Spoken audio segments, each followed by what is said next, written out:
সুপ্রিয় দর্শক সবাইকে স্বাগত জানাচ্ছি প্ল্যানেটারি হেলথ একাডেমিয়া সুরক্ষার প্রতিদিন অনুষ্ঠানে পাওয়ার্ড বাই রেনেটা পিএলসি। আমরা জানি যে প্রোস্টেট ক্যান্সার আসলে আমাদের পৃথিবীতে মানে বিশেষ করে পুরুষদের মধ্যে দ্বিতীয় সর্বোচ্চ পরিমাণ ক্যান্সারের আক্রান্তের সংখ্যা সবচেয়ে ধারণ করেছে এবং বাংলাদেশ কিন্তু এর ব্যতিক্রম নয়। অনেক ক্ষেত্রেই বলা হয়ে থাকে প্রোস্টেট ক্যান্সারকে একটি সাইলেন্ট কিলার। অনেক সময় এটি বোঝা যায় না যে আসলে এটি ধীরে ধীরে নীরবে নিভৃতে তার বিষ থাবা ছড়িয়ে পড়ছে সমস্ত শরীরে। এবং এই প্রোস্টেট কি এই সম্পর্কে কিন্তু আমাদের ধারণা অথবা আমাদের গুরুত্বটি কিন্তু অতটা প্রচলিত নয়। অনেকে জানি না আসলে প্রোস্টেট একটি গ্রন্থি পুরুষদের মধ্যে রয়েছে এবং এটির ক্যান্সার হতে পারে। সেই সবগুলো বিষয় নিয়ে আমরা আজকে কথা বলতে চাই। আসলে এই প্রোস্টেট ক্যান্সারটি যদি যথাসময়ে জানা যায়, যদি আর্লি স্ক্রিনিং করা যায়, তাহলে কিন্তু অনেক ক্ষেত্রে প্রতিরোধ করা সম্ভব এবং সম্পূর্ণভাবে নিরাময় সম্ভব। এই সবগুলো বিষয় নিয়ে আজকে আমরা কথা বলতে চাই। আমরা আজকে প্রোস্টেট ক্যান্সার কিভাবে আসলে প্রতিরোধ করা যায়, এর প্রতিরোধ কি, প্রতিকার কি, সবগুলো বিষয় নিয়ে আমাদের সাথে সে আলোচনায় আজকে যুক্ত আছেন doctor Arunangshu Das, consultant oncology, square hospital. আপনাকে স্বাগত আমাদের অনুষ্ঠানে। আমাদের সাথে যুক্ত রয়েছেন doctor Mohammad Arifur Rahman, consultant oncology and radiotherapy, Bangladesh specialized hospital. আপনাকে স্বাগত। ধন্যবাদ। আমাদের সাথে যুক্ত আছেন doctor Kawsar Habib, consultant urologist, London North West University Health Care, NHS trust, যুক্তরাজ্য। অনেক ধন্যবাদ। আপনার সাথে থেকে আমাদের খুব ভালো লাগছে। Thank you. আমি শুরুতেই ডাক্তার কাউসার হাবিব আপনার কাছে জানতে চাই একজন ইউরোলজিস্ট হিসেবে যে অনেকেই হয়তো ধারণাটি নেই যে প্রোস্টেট যেটি গ্রন্থি রয়েছে শরীরের মধ্যে, বিশেষ করে পুরুষদের ক্ষেত্রে সেটি প্রযোজ্য ডেফিনেটলি। তো প্রোস্টেট গ্রন্থিটি আসলে অবস্থানটি কোথায়, কি কাজ করে এবং আসলে প্রোস্টেট ক্যান্সারটি কেন আসলে পুরুষদের মধ্যে একদম সর্বোচ্চ দ্বিতীয় পর্যায়টি রয়েছে, কি প্রোস্টেট ক্যান্সারটি আসলে কি, এটা আমি জানতে চাই একটু শুরুতেই। আচ্ছা, ধন্যবাদ। প্রোস্টেট গ্রন্থি এটা আসলে পুরুষদের একটা গ্ল্যান্ড। এটা সাধারণত যে মূত্রথলি, ইউরিনারি ব্লাডার, তার নিচে থাকে এবং এই গ্রন্থির মধ্য দিয়ে মূত্রনালীটা চলে যায়। যে জন্য অনেক সময় এই গ্রন্থি যদি বেড়ে যায় তখন প্রস্রাবের গতি বাধাপ্রাপ্ত হয়। তো কাজেই এটা আরেক অন্যভাবে আবার মেল সেক্সুয়াল ফাংশন, তাদের পুরুষদের যৌন গ্রন্থি হিসেবে কাজ করে। তো আর অন্যান্য 10টা অর্গানের মতো এখানেও ক্যান্সার হতে পারে। এটা একটা সলিড অর্গান, এখানেও ক্যান্সার হতে পারে এবং এটা যথেষ্ট কমন।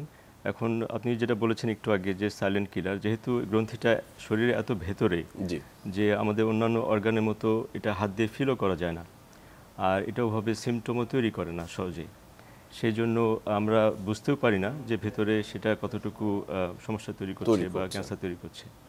এই জন্য এটা একটা পুরুষের অর্গান এবং এটার ক্যান্সার অন্যান্য অর্গানের মতো এখানেও হতে পারে। আর এখান থেকে সচেতনতাটাই আমাদের জন্য জরুরি। সেখান থেকে আমরা আর্লি ডায়াগনোসিস করে কিভাবে উপকৃত হতে পারি, সেই বিষয়টিতে আমরা আসবো। তার আগে আমি ডাক্তার অরুণাংশু দাস আপনার কাছে একটু আসতে চাই। এই যে প্রোস্টেট ক্যান্সারের এপিডেমিওলজিক্যাল যে সাইটটি রয়েছে সমগ্র পৃথিবীতে এবং বাংলাদেশে কেমন আক্রান্ত হচ্ছে, পুরুষদের মধ্যে আক্রান্তের হার কেমন? ধন্যবাদ।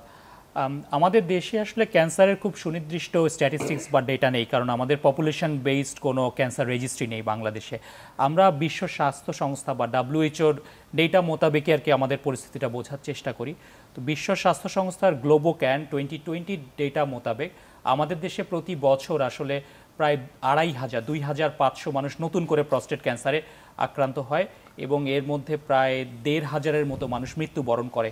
প্রস্টেট ক্যান্সার কিন্তু আমাদের বাংলাদেশের মানে টপ 5 ম্যালিগন্যান্সির মধ্যে না, টপ 5-এর বাইরে। এর মধ্যে অনেক বিতর্ক আছে, হয়তো বা আন্ডার ডিটেকশন হয় বা ডেটা হয়তো বা পুরোপুরি আসেনি, তবে নট অ্যামং টপ 5। কিন্তু আগের পরিসংখ্যান যদি আমরা পর্যালোচনা করি তাহলে কিন্তু প্রস্টেট ক্যান্সারের ইনসিডেন্স বা প্রস্টেট ক্যান্সার হওয়ার সংখ্যাটা কিন্তু প্রত্যেক বছরই আমাদের দেশে বৃদ্ধি পাচ্ছে, ধীরে ধীরে অ্যালার্মিং পর্যায়ে যাচ্ছে। খুবই সুন্দর করে বলেছেন এবং অনেক বলা হয় যে মেন বা পুরুষদের মধ্যে অনেক ক্ষেত্রে এটি দ্বিতীয় স্থান অধিকার করে আছে। বিশ্বব্যাপী পুরুষদের আসলে দ্বিতীয় ক্যান্সারই হচ্ছে প্রস্টেট ক্যান্সার, কিন্তু বাংলাদেশের জন্য কিন্তু তা নয়। বাংলাদেশের জন্য এটি কিন্তু টপ 5-এরই বাইরে। আমাদের দেশের জন্য আমরা বলি যে নাক কান গলার ক্যান্সার, ফুসফুস ক্যান্সার, এগুলো কিন্তু অনেকটা উপরের দিকে। বুঝতে পারছি, সমগ্র বিশ্বের প্রেক্ষাপটে আসলে সেটি বলা যায়। আমি ডাক্তার আরিফুর রহমান আপনার কাছে একটু আসতে চাই যে আসলে কারা আসলে এই রিস্কের মধ্যে বেশি থাকেন, মানে প্রোস্টেট ক্যান্সার হওয়ার সম্ভাবনা কাদের বেশি থাকে এবং এটা মানুষ, আমি তো বললামই যে দ্বিতীয়, সমগ্র বিশ্বের দ্বিতীয়, বাংলাদেশের সেটির প্রচলনটি উনি বললেন। তো রিস্ক ফ্যাক্টরটি আসলে কি কি? ধন্যবাদ। আসলে প্রোস্টেট ক্যান্সারের একটা প্রধান রিস্ক ফ্যাক্টর যদি বলা যায় বয়স, হ্যাঁ, যে বয়স itself a major risk factor, যেটা আমাদের দেশে গড় আয়ু ধরা হয়। আমাদের দেশে এখন মনে হয় 65 বা ওরকম হবে। তো আমি সামহাও একবার যদি ইউকেতে এটা ধরেন, যেহেতু আমাদের উপস্থাপক আছেন, ওনাদের আবার এটা ইয়াং জেন্টলম্যান হয়তো বা ওনাদের কাছে 60-65 বছর, ওনাদের ডায়াগনোসিস 80 ইয়ার্সে হলে ওনারা ওল্ডার বলেন। তো এই জায়গাটা একটা আসলে বয়স একটা ইম্পর্টেন্ট ফ্যাক্টর। আর যদি ফ্যামিলি হিস্ট্রি থাকে তাহলে দেখা যাচ্ছে কয়েক ফোল্ড বেড়ে যায়। যদি অন্যান্য কিছু ক্যান্সার রিলেটেড থাকে, জেনেটিক্স ডেফিনেটলি একটা ইম্পর্টেন্ট ফ্যাক্টর। লাইফস্টাইল আসলে কিছুটা কোনো জিনের কি কোনো সংযোগ রয়েছে? ডেফিনেটলি, এই জন্যই জিনগত আমি বললাম যে জেনেটিক্স একটা ইম্পর্টেন্ট ফ্যাক্টর, যেখানে আমাদের শরীরে বিআরসি একটা জিন আছে, যারা যদি পজিটিভ থাকে দেখা যাচ্ছে যে পরবর্তীতে অন্যদের 2 গুণ থেকে 4 গুণ প্রোস্টেট ক্যান্সার হওয়ার সম্ভাবনা থাকে তার পরবর্তী জেনারেশনে। একেবারেই ঠিক আছে, আমরা আসবো আপনার কাছে। আমি ডক্টর কাউসার হাবিব আপনার কাছে একেবারে ক্লিনিক্যাল সাইডে আসি। যে আসলে আপনি একটু বলেছেন একটু আগে যে সাইলেন্ট কিলারের মতো আমিও বলেছি, কিন্তু কিছু লক্ষণ তো আসলে প্রকাশিত হওয়ার কথা, যে যদি একটি কারোর প্রোস্টেট ক্যান্সার হয়। তার আগে আমি একটু যে আপনার কাছে জানতে চাই যে প্রোস্টেট ক্যান্সারের চেয়ে আরও বেশি কমন আপনাদের কাছে প্রবলেম নিয়ে আসে বাংলাদেশের প্রেক্ষাপটে, সেটি হচ্ছে হাইপারপ্লেসিয়া অফ প্রোস্টেট, মানে প্রোস্টেট গ্রন্থিটি বড় হয়ে যাওয়া। একটি বয়সের পর প্রোস্টেট গ্রন্থিটি বড় হয়ে যায় এবং উনি ইউনারি বেশ কিছু সিমটম উনি অনুভব করেন, এবং এক সময় যে হয়তো সেটি প্রস্রাবটি আটকেও দিতে পারে, যেটি হয়। এবং এটির কিন্তু সবচেয়ে বেশি কমন মানে চিকিৎসা হয়ে থাকে আর কি। এবং কিছু ওষুধও বের হয়েছে যেগুলো এখন, আগে অপারেশনের পরিমাণটি যেভাবে করা হতো এখন আরো আধুনিক কিছু অপারেশন করা হয়ে থাকে। তো এই বিষয়টি সাথে প্রোস্টেট ক্যান্সারের কোনো সংযোগ রয়েছে কিনা, বা আসলে লক্ষণগুলো কি কি আমরা বুঝবো, যে আমরা আসলে বুঝতে পারবো যে ক্যান্সারের কিছু লক্ষণ আমরা দেখতে পাই? ধন্যবাদ, এটা খুবই গুরুত্বপূর্ণ একটি পয়েন্ট। এখন কিন্তু দুর্ভাগ্যজনক বিষয় হলো যে প্রোস্টেট ক্যান্সারের জন্য স্পেসিফিক কোনো সিমটম ওভাবে তৈরি করে না। কারণ এই গ্ল্যান্ডটা শরীরের এত ভেতরে যে কোনোভাবে, যেমন ব্রেস্ট ক্যান্সারে মানুষ চাকা অনুভব করে বা স্কিন ক্যান্সারে একটা কোনো ক্ষত দেখা যায় বা বোঝা যায়, সেটাও বোঝা যায় না। এখন সিমটমগুলো আমরা নিয়ে থাকি যে প্রোস্টেট গ্ল্যান্ড এনলার্জমেন্ট হলে যে সিমটম বা উপসর্গগুলো তৈরি করতো, সেই সিমটমগুলো থেকেই আমাদেরকে প্রোস্টেট ক্যান্সারের জন্য আমাদেরকে সচেতন হতে হবে। তো যখন ওই ধরনের সিমটম নিয়ে আসে, যেমন ধরেন তার প্রস্রাবের গতি কমে যাওয়া বা প্রস্রাব করতে কষ্ট হওয়া কিংবা প্রস্রাবে রক্ত আসা, এই ধরনের সিমটমগুলো যখন আসে তখন ওই রিলেটেড পরীক্ষা নিরীক্ষার সাথে আমরা সাধারণত এখন প্রোস্টেটের পরীক্ষাটাও করে ফেলি প্রোস্টেট ক্যান্সার। তখনই আমাদের ডায়াগনোসিসটা পাওয়ার একটা সুযোগ থাকে। সেক্ষেত্রে কখনো আমরা আর্লি ডায়াগনোসিস পেয়ে যাব যদি আমাদের ভাগ্য ভালো থাকে। তো সেটা, আর এছাড়া যখন প্রোস্টেট ক্যান্সারটা যদি অন্য কোনো অর্গানে ছড়িয়ে পড়ে তখন তো সেই অর্গানে স্পেসিফিক সিমটম দেবে। যদি হাড়ে চলে যায়, হাড়ে ব্যথা হবে, সেটা স্পাইনে হতে পারে, হাতে পায়ে হতে পারে, কিংবা তার ওজন কমে যাচ্ছে, শরীরে খাওয়ার রুচি কমে যাচ্ছে। তখন যদিও সেই পর্যায়ে ডায়াগনোসিস করে আমরা নির্মূল করতে পারবো না, তবে it is never too late. তারপরে যদি আমরা জানতে পারি তখন তো তাকে উপশম দেওয়া যাবে, তাকে কষ্ট থেকে আমাদের মুক্তি দেওয়া যাবে। তো সেইগুলো খেয়াল করতে হবে। আর মূলত আসলে যে যখন প্রোস্টেট গ্রন্থির এনলার্জমেন্টের সিমটমগুলো যখন আসবে তখনই আমাদের এর সাথে ক্যান্সারের টেস্টটাও করে ফেলি আমরা। আমি আসবো আপনার কাছে, তার আগে ডাক্তার অরুণাংশ আপনার কাছে একটু আসতে চাই যে আসলে এই প্রোস্টেট ক্যান্সার নিয়ে অনেক রকমের কিছু ভুল ধারণা বা মিথ রয়েছে, যে আসলে সেটি কিভাবে আমাদের সচেতনতা থেকে ব্যাহত করছে, বা প্রোস্টেট ক্যান্সার নিয়ে এই ব্যাপারটা আমরা জানতে চাই একটু। ধন্যবাদ। প্রোস্টেট ক্যান্সার নিয়ে আসলে আমাদের দেশে সচেতনতা যে খুব বেশি এসেছে তা কিন্তু না। সেপ্টেম্বর মাস আমরা জানি প্রোস্টেট ক্যান্সার সচেতনতার মাস। বেশ কয়েক বছর থেকে এটা বাংলাদেশের অনেক হসপিটাল এবং বিভিন্ন প্রতিষ্ঠান এটা পালন করছে to make people aware about the prostate cancer. Sir খুব ভালোভাবেই বললো যে প্রোস্টেট ক্যান্সার যেহেতু সিমটম খুব কম প্রডিউস করে, এই জন্য আসলে এটার কিন্তু মানে ওভাবে ঠিক লক্ষণ ধরা পড়ে না এবং দেরিতে ধরা পড়ে। তো আমাদের দেশে আসলে প্রোস্টেট ক্যান্সার নিয়ে মানে প্রচলিত ভুল ধারণার কথা তো আমি বলবো না, কারণ হচ্ছে ধারণাই খুব কম আছে। ধারণা থাকলে তো মিথ থাকা, অন্যান্য ক্যান্সারের ব্যাপারে অনেক ধারণা থাকলেও প্রোস্টেট ক্যান্সারের ব্যাপারে আসলে ওরকম কোনো প্রচলিত ধারণা নেই। তবে যেটা হয় যে প্রোস্টেট রিলেটেড কোনো সিমটম যেটা হয়, ইউরিনের প্রবলেম বা ফ্রিকোয়েন্সি, বারবার প্রস্রাবে যাওয়া, এই লক্ষণগুলো কিন্তু অনেক সময় ইগনোরড হয়, অনেক সময় এগুলো নিয়ে হয়তো বা পরীক্ষা নিরীক্ষা করা হয় না, সেখান থেকে কিন্তু অনেকটা মিস হতে পারে। আমাদের দেশে 60%-এর থেকে বেশি প্রস্টেট ক্যান্সার কিন্তু আসে অ্যাডভান্স স্টেজ নিয়ে, মানে মেটাস্ট্যাটিক ডিজিজ নিয়ে, যেটা আসলে প্রস্টেট ক্যান্সার চিকিৎসা এবং ফলাফলের জন্য খুব খারাপ, খুব অ্যাডভার্স ফ্যাক্টর। কেন দেরিতে ধরা পড়ে? কারণ এই ক্যান্সারটা সম্পর্কে খুব ভালো সচেতনতা আমাদের মধ্যে নেই। পিএসএ স্ক্রিনিং খুব সহজ একটি টুল, এটিও কিন্তু আমাদের সমাজে খুব ভালোভাবে প্রতিষ্ঠিত না, যদিও এটা নিয়ে অনেক বৈজ্ঞানিক বিতর্ক আছে, কোন বয়সে করবে, কখন করা উচিত উচিত না। বাট মোটা দাগে আমরা বলি যে আসলে 50 ক্রস করলে কিন্তু একটা পিএসএ স্ক্রিনিং করে দেখা উচিত, এবং ইউরোলজিক্যাল সিমটম বা মূত্রথলির সংক্রান্ত যে কোনো সিমটম যেটা লম্বা সময় ধরে থাকছে, বয়স যাদের বেশি, বারবার প্রস্রাবে যেতে হচ্ছে, রাতে প্রস্রাবের জন্য উঠতে হচ্ছে, এই ধরনের লক্ষণ যদি কারোর মধ্যে থাকে যেটা অনেক দিন থেকে সমাধান হচ্ছে না, সেটা অবশ্যই আসলে ইউরোলজিস্টের শরণাপন্ন হওয়া উচিত, সচেতন হওয়া দরকার আসলে। দরকার না, এই কথাটি ভীষণ গুরুত্বপূর্ণ বলেছেন। যখনই আসলে কোনো ধরনের মানে লক্ষণ উনি দেখবেন যে ওনার ইউরিনের সমস্যাগুলো হচ্ছে, বারে বারে উঠতে হচ্ছে, চিকিৎসকের পরামর্শ নিতে হবে, কারণ 60%-এর বেশি কিন্তু আমাদের দেশে প্রস্টেট ক্যান্সার অ্যাডভান্স স্টেজে ধরা পড়ছে। এটা আর্লি স্টেজে ধরা পড়লে কিন্তু এটি একটি সম্পূর্ণ নিরাময়যোগ্য কিন্তু ক্যান্সার। শুরুতেই বলেছি ডক্টর আরিফ, আমি যে কথাটা আপনার কাছে জানতে চাই, আপনি এর সাথে আশা করছি মনে কিছু যোগ করতে চান।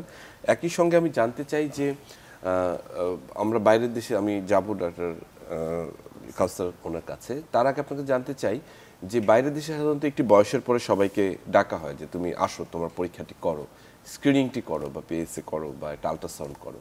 আমাদের দেশে আসলে পুরুষদের কখন এই ব্যাপারে সচেতন হওয়া উচিত, বা একটি স্ক্রিনিং একদম মাস্ট স্ক্রিনিং কখন দরকার মনে করেন, বা প্রয়োজনীয়তা কি? ডেফিনেটলি স্ক্রিনিং হলো এমন একটা টুল যেটা আমাদের ওই যে বললো যে লাইফকেও বাঁচাবে, আমরা অ্যাপ্রোপ্রিয়েট রেডিক্যাল ট্রিটমেন্ট যেটা হলো তার কিওর করার জন্য দরকার, সেটা সম্ভব।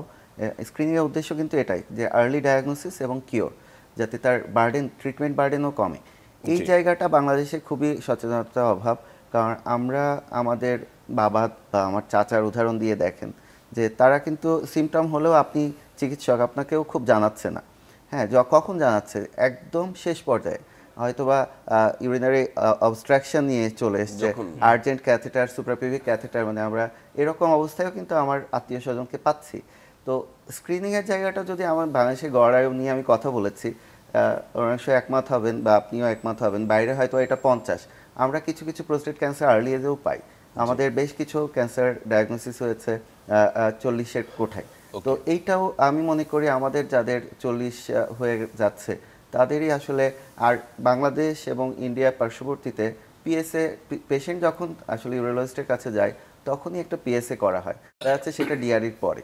এটা কিন্তু অনেক সময় মিসডায়াগনোস করে, বা প্রোস্টাটাইটিস হয়ে গেছে, কোনো কারণে ইনফেকশন হয়েছে, তখন পিএসএ করে, তখন আবার অতি উদ্গ্রীবের একটা ব্যাপার চলে আসে। সো পিএসএ স্ক্রিনিং এমনি যদি হেলদি ইন্ডিভিজুয়াল হয়, আমার মনে হয় এটা করা উচিত, সেটা কর্পোরেট হোক বা আমরা আমাদের বাবাদের বা চাচাদের যদি একটু সচেতন করি, তাদেরকে জিজ্ঞেস করি, এটাও একটা, এই অনুষ্ঠানের মাধ্যমে যদি আমরা তাদেরকে সবাইকে জানাতে পারি যে তোমার এরকম সমস্যা থাকলে একটা পিএসএ স্ক্রিনিং টেস্ট অন্তত করতে পারি, খুবই আসলে সহজে যেটি করা যায়। ধন্যবাদ ডক্টর আরিফ। আমি ডক্টর কাউসার, আপনি যে কথাটি ওনার বলছিলেন যে আপনি লন্ডনে কাজ করছেন যুক্তরাজ্যে, তো সেখানে আসলে এই স্ক্রিনিং প্রসেসটি কেমন, মানে যারা কোন এজের পার্সনদের মেন তাদেরকে ডাকা হয়, অথবা ইয়ারলি কোনো স্ক্রিনিং করা হয় কিনা, এই বিষয়টি একটু জানতে চাই। মজার ব্যাপার হলো ওই প্রস্টেট ক্যান্সার স্ক্রিনিং কিন্তু ওভাবে কোনো দেশেই প্রচলিত না, বরং শুধু আমেরিকার দিকে এটা কিছুটা চলে যে পপুলেশন স্ক্রিনিং, কিন্তু এর বাইরে ইউরোপ বা যুক্তরাজ্যেও কিন্তু ওভাবে পপুলেশন স্ক্রিনিং বলতে যেটা হয় ওটা হয় না। এর অনেক কারণ আছে। কারণ হলো যে এইটার স্ক্রিনিংয়ের জন্য যে অ্যাপ্রোপ্রিয়েট যে টেস্ট, সেটা এখনও আমরা রিলাই করতে পারছি না, যে কার রিলাই করে আমরা এটাকে স্ক্রিন করব। আরেকটা হচ্ছে যে এখনও রিসার্চ চলছে, সায়েন্টিফিক রিসার্চ চলছে যে স্ক্রিনিং করে মানে আমরা কত পার্সেন্টেজ পপুলেশনকে আমরা সেভ করতে পারবো, যে আমরা যে পরিমাণ টাকা খরচ করব সেই পরিমাণ টাকা খরচ করে আসলে কি আমাদের যথাযথ উপকার হবে কিনা, সেজন্য ওখানে ওভাবে স্ক্রিনিং নাই। তবে যেটা আছে সেটা হলো বিশেষ করে যেই মানুষগুলো ঝুঁকি বেশি, যেমন হচ্ছে যে যাদের ফ্যামিলিতে ক্যান্সার হয়েছে, বিশেষ করে ভাই বা বাবার প্রোস্টেট ক্যান্সার হয়েছে, এই ধরনের মানুষ, অথবা ওখানে তো মাল্টিপল এথনিসিটির মানুষ আছে, হ্যাঁ। কিন্তু বিশেষ করে আফ্রিকান আর ক্যারিবিয়ান যাদের অরিজিন, তাদের প্রোস্টেট ক্যান্সারের ঝুঁকিটা অন্যদের চেয়ে অনেক বেশি। সেটাই। তো ওই ধরনের যারা মানুষ আছে তাদেরকে ইনভাইট করা হয়, তাদেরকে বলা হয়, বা তারা যখন ডাক্তারের কাছে যায় তখন পিএসএ টেস্ট করা হয়। আর অন্যরা যদি করতে চায় যে আমার ডাক্তার সাহেব টেস্টটা করে দেন, ডাক্তার সাহেব সাধারণত না করে না। আচ্ছা, কিন্তু ওভাবে পপুলেশন বেস ধরে একেবারে বাধ্যতামূলক ওইভাবে করা হয় না। আমি একই সঙ্গে আপনার সাথে সম্পর্ক প্রশ্ন জানতে চাই, পিএসএ বা প্রোস্টেটিক স্পেসিফিক এনজাইম যেটি আমরা বলছি, জি, জি। এটি নিয়ে আসলে অনেক ধরনের কথা Controversy রয়েছে। আছে। কেউ কেউ বলেন যে ওভার হয়ে যাচ্ছেন, কেউ হয়তো পিএসএ বেশি পাচ্ছেন, উনি একেবারেই উদ্বিগ্ন হয়ে যাচ্ছেন, আবার কেউ কখনো করছেনই না। পিএসএ এর গুরুত্ব কতখানি প্রোস্টেট ক্যান্সারের ডায়াগনোসিসের ক্ষেত্রে? আচ্ছা, খুবই গুরুত্বপূর্ণ পয়েন্ট। এখন পর্যন্ত কিন্তু পিএসএ উপর আমরা রিলাই করি, কিন্তু তারপরেও পিএসএ কিছু কন্ট্রোভার্সি আছে, এটা ঠিক। কন্ট্রোভার্সিগুলো হলো যে পিএসএ এলিভেটেড থাকা মানেই যে প্রোস্টেট ক্যান্সার তা নয়। তবে হ্যাঁ, পিএসএ যখন আমরা বেশি পাই তখন এটা আমরা উই বিকাম কনসার্নড, আমার কনসার্ন আসে যে এই লোকটার প্রোস্টেট ক্যান্সার আমাদের এক্সক্লুড করা দরকার। তখন আমরা ওই বাকি টেস্টগুলো শুরু করি। তো এইভাবে পিএসএটা যথেষ্ট ইম্পর্টেন্ট। এখন সমস্যা হলো পিএসএ প্রোস্টেট ক্যান্সার ছাড়াও বাড়তে পারে। মানুষের যখন বয়স বেড়ে যায় ন্যাচারালি তার পিএসএও বাড়তে থাকে। মানুষের যখন প্রোস্টেট গ্ল্যান্ডের সাইজ বেড়ে যায়, সেটা ক্যান্সারজনিত কারণ ছাড়াও তখনও তার পিএসএ বাড়তে থাকে। প্রোস্টেটে ইনফেকশন হলে পিএসএ বাড়ে, পেশাবে ইনফেকশন হলে পিএসএ বাড়ে। তো সেগুলো আমাদের একটু খেয়াল করতে হয়, মানে তার ক্লিনিক্যাল কন্ডিশনটাও কোরিলেট করতে হয়। আবার অনেক সময় ক্যান্সার হয়েছে, তার পিএসএ নরমাল। প্রায় শতকরা 15% প্রোস্টেট ক্যান্সার তাদের পিএসএ নরমাল থাকে। আচ্ছা, পিএসএ নরমাল থাকলেই তাকে একেবারে বাদ দেওয়া যাবে না আর কি? হ্যাঁ, তাদেরও ক্যান্সার হতে পারে। তো এই জন্য পিএসএর উপর আমরা খুব বেশি রিলাই করতে পারি না। আবার কিন্তু আমাদের যে অল্টারনেট কোনো ব্যবস্থা আছে তাও নেই। তবে যুক্তরাজ্যে একটা ট্রায়াল হচ্ছে এখন, সেটা হচ্ছে যে ওরা খুব কুইক একটা এমআরআই করছে, যে কমিউনিটিতে, যে এমআরআইয়ের সাথে যে পিএসএকে একটা কম্পেয়ার করে দেখছে যে কোনটা বেটার রেজাল্ট দিচ্ছে যে আর্লি ডায়াগনোসিসের ক্ষেত্রে। তবে সেটা আমাদের দেশের পার্সপেক্টিভে আসলে ওটা প্রযোজ্য হবে না অদূর ভবিষ্যতে অ্যাটলিস্ট। তবে ওরা এখন এটা ট্রায়াল পর্যায়ে আছে, আমরা আউটকামটা জানতে পারবো কয়েক বছর পরে। জি, আমরা এটির সাথে আসলে যে আপনি একই চমৎকার করে বলেছেন যে এমআরআই এর সাথে যে পিএসএ এর সমন্বয় করে সেটিকে কোঅর্ডিনেট করা। আমাদের দেশে আসলে প্রোস্টেট ক্যান্সার কিভাবে ডায়াগনোসিস হয়ে থাকে, আপনারা কিভাবে পেয়ে থাকেন, একজন রোগীকে নির্ণয় করে থাকেন? প্রোস্টেট ক্যান্সারের আসলে লক্ষণ এবং পিএসএ এই দুটো যদি নিয়ে কেউ আসে, তারপরে আসলে এই রোগটাকে কনফার্ম করার প্রয়োজন দেখা যায় যে আসলেই তার প্রোস্টেট ক্যান্সার হয়েছে কিনা। এটা সাধারণত দুইভাবে কনফার্ম করা হয়, একটা হচ্ছে ইমেজিং মডালিটি বা রেডিওলজিক্যাল পিকচারের মাধ্যমে, আর দুই হচ্ছে বায়োপসির মাধ্যমে। তো রেডিওলজিক্যাল মডালিটির মধ্যে আমরা সাধারণত এমআরআই এর কথা বলি। একটি আধুনিক এমআরআই এখন আমাদের বাংলাদেশেও চালু হয়েছে, বেশ common, multi parametric MRI. Prostate গ্ল্যান্ডের এই এমআরআই এর মাধ্যমে বোঝা যায় প্রস্টেটে ক্যান্সার আছে নাকি নেই, এবং পরবর্তীতে সেটা আরও কনফার্ম করার জন্য বায়োপসি নিতে হয় প্রস্টেট ক্যান্সার, যেটা আমাদের ইউরোলজিস্ট তারা নিয়ে থাকেন। রেকটামের মধ্যে থেকে একটা বায়োপসি নিতে হয়, খুব ভয়ের কোনো কারণ নেই। এই বায়োপসির মাধ্যমে কনফার্ম করা হয় যে প্রস্টেট ক্যান্সার হয়েছে কিনা, এবং পরবর্তীতে প্রস্টেট ক্যান্সার ডিটেকশন হলে দ্বিতীয় ধাপে আমরা যেটা করি, এই প্রস্টেট ক্যান্সারটি কোথায় ছড়িয়েছে সেটা জানাটা খুব গুরুত্বপূর্ণ। তার উপরে আমরা স্টেজিংটা বলি যে এই প্রস্টেট ক্যান্সারকে স্টেজ 1, 2, 3 বেসড অন দ্যাট ট্রিটমেন্টগুলো হবে। তো সেইটার জন্য আমরা মূলত এখন বাংলাদেশে হোল বডি এমআরআই করা শুরু করেছি। যদিও চিকিৎসাটি ব্যয়বহুল, হয়তো অনেক সময় করা যায় না, এর বিকল্প হিসাবে সিটি স্ক্যান বা হোল বডি বোন স্ক্যান, আল্ট্রাসোনোগ্রাম, এরকম কিছু কাস্টমাইজড টেস্টের মাধ্যমে জানা যায় প্রস্টেট ক্যান্সার কোন স্টেজে আছে। তবে এর মানে সর্বশেষ যেটা বলি, পিএসএমএ পেট বলে একটি পরীক্ষার মাধ্যমে আরও নিশ্চিত হওয়া যায় প্রস্টেট ক্যান্সার স্টেজিংটা। এটাই আমাদের দেশে এখনো আসেনি। আমাদের দেশে সবচেয়ে আধুনিক স্টেজিং টেস্ট যেটা বলি সেটা হচ্ছে হোল বডি এমআরআই এর মাধ্যমে জানা যায় কতটুকু ছড়িয়েছে, কোথায় ছড়িয়েছে। আমি যে ডক্টর আরিফ আপনাকে জানতে চাই যে প্রস্টেট সাধারণত এই মেটাস্টেসিস যেটা হয়, এটা মূলত কোন কোন জায়গাগুলোতে ছড়িয়ে পড়ে? অনেক সময় রোগীরা সরাসরি সেই লক্ষণগুলো নিয়ে আপনাদের কাছে আসে। দেখা যায় যে স্যার হয়তো বলছিলেন শুরুতে যে বোন পেইন নিয়ে আসে। আসলে আমাদের প্রোস্টেট গ্রন্থির পিছনেই আমাদের ভার্টিব্রাতে ছড়ার প্রথম এটা জায়গা, যে ভার্টিব্রাল ভেনাস প্লেক্সাস দিয়ে আমাদের মেরুদণ্ডে ছড়ায়। তবে প্রোস্টেটে ক্যান্সারে যে সবসময় বোন পেন হয় তাও না, কারণ এখানে বরং উল্টা সিমেন্টিং হয়, আমরা বলি বোন আরও শক্ত হয়ে যায়। হ্যাঁ, তো বোন পেন যেটা ব্লিডিং এগুলো নিয়ে আসে। মেটাস্টেসিসের ক্ষেত্রে অনেক সময় লিভার এনজাইম বেড়ে যায়, জন্ডিস নিয়ে আসে। মোটামুটি খুব এর চেয়ে মেটাস্টেটিক যেসব জায়গায় ছড়িয়ে পড়তে পারে সব জায়গায় অর্গান স্পেসিফিক কমপ্লেন নিয়ে আসে। তো যেটা তখন আমাদের আসলে স্টেজিংটা খুব ইম্পর্টেন্ট, যেটা অংশু বলছিল যে আমাদের দেশে কিন্তু এফডিজি পেট আছে, প্রবাবলি পিএসএমএ পেট খুব শীঘ্রই চলে আসবে, ট্রায়াল বেসিস কিছু হয়েছে এ পর্যন্ত। তো তখন হয়তো আমরা এই মেটাস্টেটিক ডিজিজের ট্রিটমেন্ট পরবর্তীতে রেসপন্সটা আমরা পিএসএমএ পেট স্ক্যান দিয়ে খুব নিখুঁতভাবে করতে একেবারে পারবো। আমরা জানবো সরাসরি। ডক্টর কাউসার, আপনার কাছে সংক্ষেপে জানতে চাই বায়োপসির বিষয়টি আসলে কতখানি অনেকের ভীতির কারণ হয়ে দাঁড়ায়, বায়োপসি করতে চান না, কারণ এটি আসলে কনফার্মেটরি টেস্ট অনেক ক্ষেত্রে। আপনারা কিভাবে বায়োপসি করে থাকেন এবং বায়োপসির রিস্ক কতখানি সেক্ষেত্রে?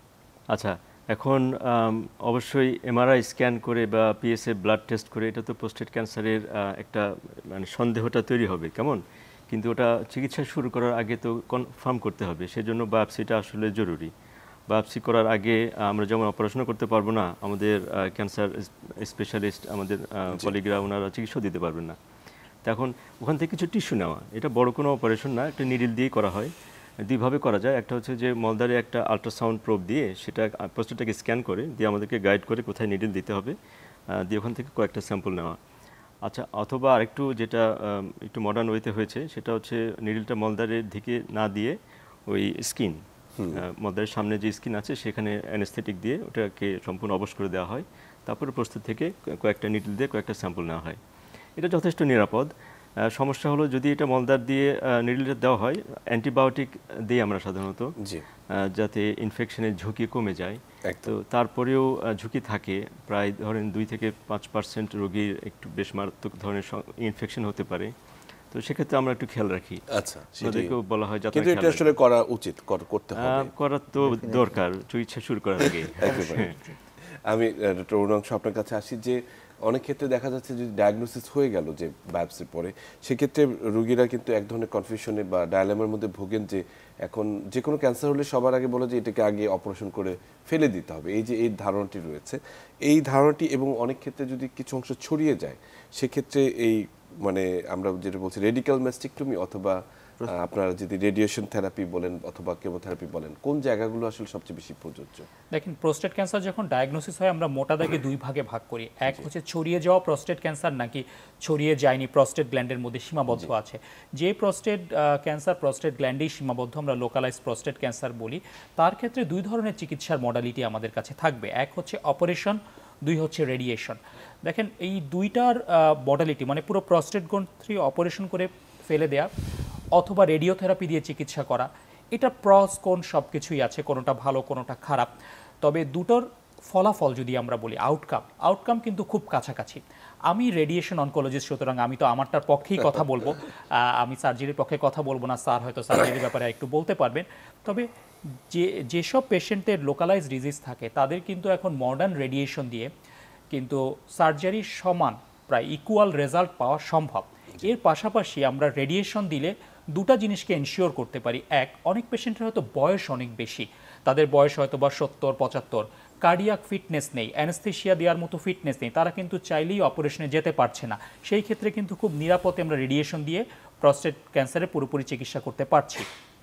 এর পাশাপাশি সার্জারির 2টি সাইড এফেক্ট হয়। অনেক সময় দেখা যায় ইরেকটাইল ডিসফাংশন বা পুরুষের ক্ষেত্রে তাদের মেলামেশার ক্ষেত্রে নার্ভের কিছু ড্যামেজ হয়, এইটা রেডিয়েশনের মাধ্যমে অনেক কমানো সম্ভব। এবং অপারেশনের পরে কিছুটা সম্ভাবনা থাকে, স্যার আমার সাথে একমত নাও হতে পারে, যে ইনকন্টিনেন্স ডেভেলপ করে, অর্থাৎ প্রস্রাব ধরে রাখতে কিছুটা সমস্যা হয়, সেই সমস্যাটাও কিন্তু রেডিয়েশনে কম। তবে অবশ্যই আমরা বলি surgery one of the best modality, এটাই আগে আলাপ করা উচিত টিউমার বোর্ডে যে পেশেন্ট এটা নিতে চায় কিনা। রেডিয়েশনকে আমরা তার পরের অবস্থানে রাখতে চাই, তারপর রেডিয়েশনের ফলাফলটা আমি বলবো সার্জারির প্রায় ইকুয়াল, সমকক্ষ। আমি সার্জারির বিষয়ে আসবো ডক্টর কাউসারের কাছে, কিন্তু তার আগে আমি ডক্টর আরিফ আপনার কাছে জানতে চাই যে একজন অনকোলজিস্ট এবং রেডিওথেরাপি মানে অনকোলজিস্ট হিসেবে আসলে রেডিওথেরাপির ক্ষেত্রে মানুষের কিছু ধারণা রয়েছে যে রেডিওথেরাপি দিলে নানান রকম সাইড এফেক্ট হয়ে থাকে, চুল পড়ে যায়, অনেক কিছু হয়, এই জায়গাটা থেকে অনেকে যেতে চান না। এছাড়া আসলে এই বিষয়টি বলুন এবং একই সঙ্গে আর কি কি আধুনিক চিকিৎসা রয়েছে এই ক্ষেত্রে? ধন্যবাদ আপনাকে। আমি ওর সাথে একটু অ্যাড করবো যে একটা মানুষ যখন ক্যান্সার ডিটেক্ট হয় আসলে সে আতঙ্কিত থাকে। এই আতঙ্কের জায়গাটা যদি আমরা একটা টিউমার বোর্ড করে তাকে, সেটা আর্লি ক্যান্সার হোক আর মেটাস্টেটিক হোক, আমরা যদি তার ট্রিটমেন্ট মডালিটিটা ঠিক করি combinedly, that will be the best. যেটা ইউকেতে প্র্যাকটিস হয়, আমাদের দেশেও এটা ক্যান্সার ইনস্টিটিউটে কিছুটা হয়, কিছু বেসরকারি জায়গায় কিছু জায়গা হয়। এই জায়গাটা যখন করা যায়, প্রস অ্যান্ড কনস বললে পেশেন্ট কিন্তু চয়েস করতে পারে যে কোন মডালিটিতে সে যাবে, তখন সে বুঝে শুনেই যায়। এই জায়গাটা যেমন, আর আপনি যে প্রশ্নটা করেছেন সেটা অত্যন্ত গুরুত্বপূর্ণ। রেডিয়েশনের ক্ষেত্রে আগে যেমন আমি যদি 10 বছর আগের কথাও বলি, তখনও রেডিয়েশন এত আধুনিক ছিল না। এখন কিন্তু আমরা বাংলাদেশে সবচেয়ে আধুনিক রেডিয়েশন দিতে পারি। প্রোটন থেরাপি নাই, কিন্তু আমরা ভিম্যাটের মাধ্যমে সর্বোচ্চ ডোজে যেতে পারি। আমাদের এখন স্পেসার, আমরা প্রোস্টেটটা যখন রেকটামের মাঝখানে থাকে জায়গায় একটা স্পেসার দিয়ে যদি দেই, তাহলে ওটা এখনো শুরু হয়নি, আপনারা যদি শুরু করে দেন আমাদের জন্য খুব ইজি হয়। আমরা হাই ডোজ রেডিয়েশন দিতে পারি। সেটা সময় একটাই প্রবলেম, যে লম্বা সময় লাগে প্রোস্টেটের রেডিয়েশন দিতে। এর সাথে হরমোন থেরাপি অ্যাড হয়, সো হরমোন থেরাপির কিছু সাইড ইফেক্ট থাকে। রেডিয়েশন ইটসেলফ এটা খুব অর্গান স্পেসিফিক, একটা লোকালাইজড, এই যে সিস্টেমিক ইফেক্ট খুব কম। সো এই যে ভুল ধারণাটা আছে যে রেডিয়েশন দিলে ছ্যাক বলে বাংলাদেশে, আসলে ইটস নট লাইক দ্যাট। এটা লোকালাইজড, আমরা শুধু প্রোস্টেট গ্ল্যান্ড টার্গেট করে দিব, একেবারে টার্গেটেড। এবং এটা যদি আমরা কনভেনশনাল যাই ফ্র্যাকসিনেশন, এটা হয়তোবা লম্বা সময় লাগে, তখন কিছু সমস্যা তৈরি করে। পায়খানা রাস্তা হয়তো ফ্রিকোয়েন্ট পায়খানার একটা চাপ তৈরি হয়, সহনীয় পর্যায়ে। কিন্তু আপনি যেটা বলছিলেন যে আধুনিক রেডিয়েশনের কথা, আমরা হাইপোফ্র্যাকশনে আসছি, এবং এক্সট্রিম হাইপোফ্র্যাকশন যেটা এসবিআরটি বলে। হাইপোফ্র্যাকশন হলো যেটা আমরা আগে 40 দিন পর্যন্ত হাইয়েস্ট আমরা রেডিয়েশন দিতে পারতাম, সেটা কমিয়ে আনা যাচ্ছে, এখন 20 দিন থেকে 25 দিনে যাওয়া যায়। যদি একদম এক্সট্রিম হাইপোফ্র্যাকশন বা এসবিআরটির কথা বলি, আমাদের যে মেশিনগুলো আছে এখানেও এসবিআরটি দেওয়া সম্ভব বাংলাদেশে, সেটা 5 দিনেও সম্ভব। একেবারে মানে খুবই ব্যাপারগুলো। আমি মূল জায়গাতে চলে আসি ডাক্তার কাউসার, যে সার্জারির ব্যাপারে সেটি কিন্তু একেবারেই অনেক ক্ষেত্রে অব্যর্থ, যে রোগীরা মনে করেন যে ক্যান্সার হয়েছে, ওটাকে সবার আগে ফেলে দেওয়াটাই সবচেয়ে জরুরি মনে করে থাকেন, এবং তার আত্মীয় স্বজনেরা। সেক্ষেত্রে সার্জারির অথেন্টিসিটি কতখানি, মানে কখন আসলে সার্জারি করব, কখন করব না। আচ্ছা, আমাদের অনকোলজিস্ট কলিগ খুব ভালো বলেছেন, হ্যাঁ, আমি অ্যাপ্রিশিয়েট। তো আসলে এই সার্জারি এবং রেডিওথেরাপির হেড টু হেড ট্রায়াল হয়েছে অলরেডি, এবং আমরা প্রায় 15 বছরের ডেটা জানি। সেই 15 বছরে সার্জারি এবং রেডিওথেরাপির মধ্যে কোনো পার্থক্য পাওয়া যায় নাই ইন টার্মস অফ সার্ভাইভাল। সেই রোগীগুলো প্রায় 99% তারা বেঁচে আছে, দুই দিকেই।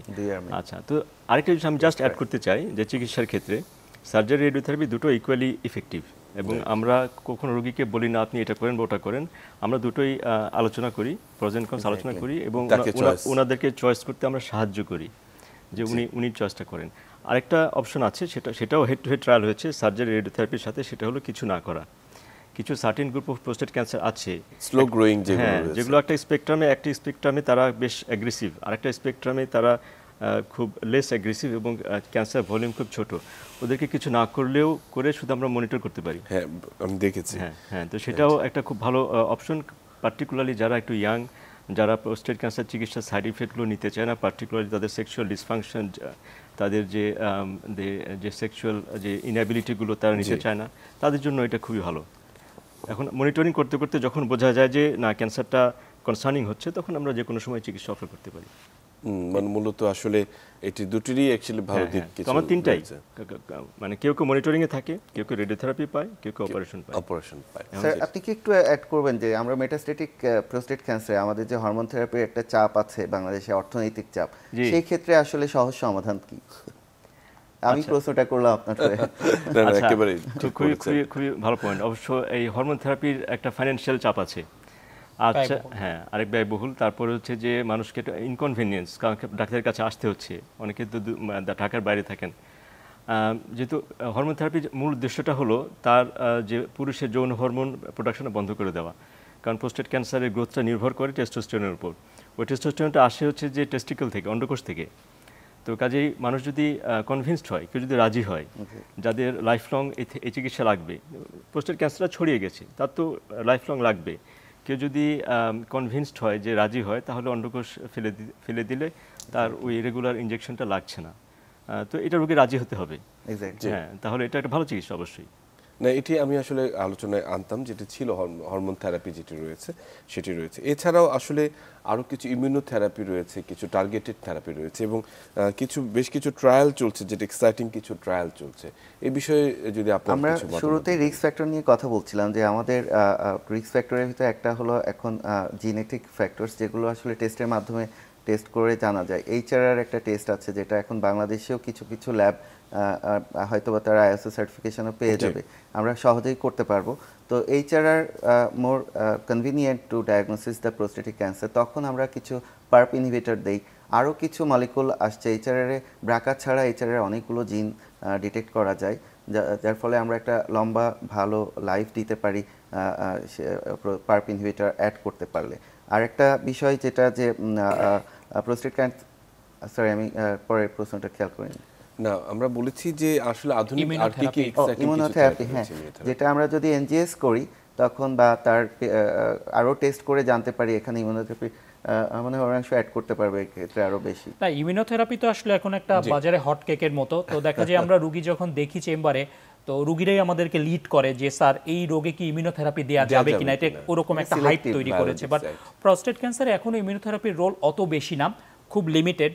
আসলে যখন প্রস্টেট ক্যান্সার অ্যাডভান্স ফেজে যে আমরা সিআরপিসি বলি, তখন হয়তো আমরা টিস্যুকে একটু টেস্ট করে দেখতে পারি যে এমএসআই বলে একটা পজিটিভিটি থাকলে তখন কাজ করে। বাট এটা এখনো প্রস্টেট ক্যান্সারের জন্য অত বেশি আসলে প্রয়োজনীয় যে আমরা তাও বলবো না ইমিউনোথেরাপি। আমি আসবো, আমি ডক্টর কাউসার প্রোস্টেট ক্যান্সারের আসলে প্রগনোসিস সম্পর্কে একটু জানতে চাচ্ছি। যে আপনি একটি বলেছেন কিছু গবেষণার কথা, যে ট্রিটমেন্ট করা না করা এবং রেডিওথেরাপি দেওয়া, কিন্তু একটি মানুষের স্বাভাবিক জীবনযাপন, যারা একটি প্রোস্টেট ক্যান্সার আপনারা চিকিৎসা করলেন, তারপর তার যে নর্মাল যেটা স্বাভাবিক জীবনযাপন, কর্মজীবন, তার যৌন জীবন এবং অন্যান্য জীবনের উপর কি এটি কত রকম প্রভাব ফেলতে পারে?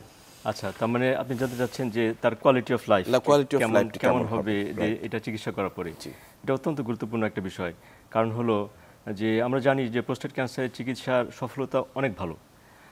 আমরা অন্যান্য ক্যান্সার যেমন 5 বছরের আমরা সফলতা বিবেচনা করি, প্রোস্টেট ক্যান্সার এখানে 10 বছরের সফলতা বিবেচনা করি। কারণ আমরা জানি যে ক্যান্সার চিকিৎসা করার পরে রোগীটা অনেকদিন ভালো থাকবে বা নির্মূল হওয়ার সম্ভাবনা খুবই বেশি। কিন্তু মেন সমস্যা হলো কোয়ালিটি অফ লাইফ। কারণ প্রোস্টেট ক্যান্সারটা এমন জায়গায় অবস্থিত যে ওটা চিকিৎসা করলে তার যৌন জীবন বাধাগ্রস্ত হবে, ওটা চিকিৎসা করলে তার প্রস্রাবের কন্ট্রোলটা সমস্যা হবে, তারপরে ওটা চিকিৎসার সাথে যে হরমোন জড়িত, সেই হরমোনটা দিলে তার শারীরিক অনেক সমস্যা হবে। যেমন ধরেন যে মহিলাদের তো মেনোপজ হয়, কিন্তু পুরুষদের ওইভাবে মেনোপজ হয় না। যদিও একটা সার্টেন এজের পরে দুর্বলতা আসে, অবসাদ আসে, কিন্তু ওভাবে পুরুষদের মেনোপজ হয় না। কিন্তু হরমোন চিকিৎসার পরে পুরুষদের মেনোপজের মতো সিমটম হয় এবং সেটা তাদের মানসিক এবং শারীরিক বিশেষ সমস্যা তৈরি করে। তারা টায়ার্ড ফিল করে, তারা উইক ফিল করে, তারা কাজের স্পৃহা কমে যায়। তো এটা মেন্টাল হেলথ এবং কোয়ালিটি অফ লাইফ সবই এফেক্টেড করে।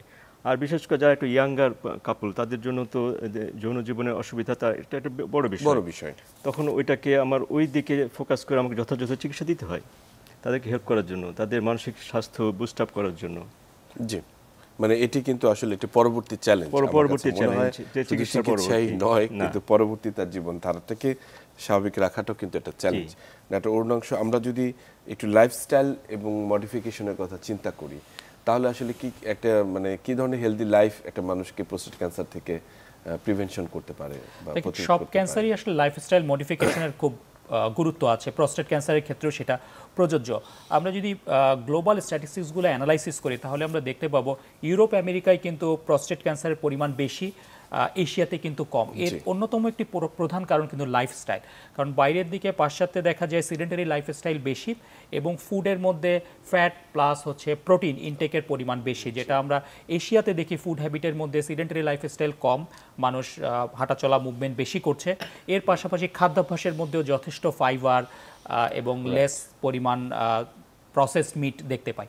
তো এই খাদ্যাভ্যাসের এই দুইটা অংশ খুবই ইম্পর্টেন্ট। এক হচ্ছে প্রসেসড মিট বা তেল চর্বিটা বেশি পরিমাণে খাওয়া, ফাস্ট ফুড বেশি, এগুলো কিন্তু প্রস্টেট ক্যান্সারে কিছুটা ভূমিকা রাখে। এর পাশাপাশি ডায়েটারি হ্যাবিটের মধ্যে যদি আমরা ফাইবার বাড়াতে পারি, ঝুঁকি কমায়। আর সবচেয়ে ইম্পর্টেন্ট যেটা লাইফস্টাইলে, সেটা হচ্ছে ব্যায়াম, হাঁটা চলাটা বাড়াতে হবে, মানে সিডেন্টারি লাইফস্টাইলটা পরিহার করতে হবে, যেটা আমাদের নগর জীবনে এখন বেড়ে যাচ্ছে। আমরা একেবারে শেষ পর্যায়ে ডাক্তার আরিফ, আমি জাস্ট সংক্ষেপে জানতে চাচ্ছি যে সচেতনতা বাড়ানোর জন্য এই মুহূর্তে আসলে আমার দর্শকদের জন্য যদি আপনার দু একটি কথা বলার থাকে। আমি শুরুতেই বলেছি, আমাদের পরিবারে যেহেতু বাংলাদেশে কোনো স্ক্রিনিং প্রোগ্রাম নাই, আমাদের পরিবারে যাদের বয়োজ্যেষ্ঠ আছে আমরা যেন তাদের একটা খেয়াল রাখি বা একটা পিএসএ টেস্ট করি রুটিন হিসেবে। জি, অসংখ্য ধন্যবাদ ডাক্তার আরিফ, অসংখ্য ধন্যবাদ ডক্টর অর্ণাংশ এবং ডাক্তার কাউসার। সুপ্রিয় দর্শক, আমরা একেবারে শেষ পর্যায়ে আমরা আজকে প্রোস্টেট ক্যান্সার নিয়ে কিছু গুরুত্বপূর্ণ তথ্য পেয়েছি আমাদের যে অতিথিদের কাছ থেকে, বিশেষ করে কিভাবে আসলে এটিকে নির্ণয় করা যায়, আর্লি ডিটেকশন করা যায় এবং পরবর্তীতে যে একটি সুচিকিৎসা রয়েছে এবং সেটি নির্ণয়ের জন্য যে টুলসগুলো রয়েছে সেটিরও একটি ব্যবহার নিয়ে আমরা কথা বলেছি। এবং সবার আগে দরকার সচেতনতা, যেটি আমরা আজকে শুনেছি যে আমাদের পরিবারে যারা 50 যে ব্যক্তিরা পুরুষ রয়েছেন তাদের স্বাস্থ্যের প্রতি কিন্তু নজর দিতে হবে। অন্ততপক্ষে বছরে একবার হলেও একটি আল্ট্রাসাউন্ড এবং একটি পিএসএ পরীক্ষা করে তার প্রোস্টেটটির স্বাস্থ্যটি কেমন আছে সেটি দেখা দরকার এবং যদি প্রয়োজন হয় তাহলে অবশ্যই দ্রুত চিকিৎসকের শরণাপন্ন হওয়া দরকার। সবাই ভালো থাকবেন, সুস্থ থাকবেন।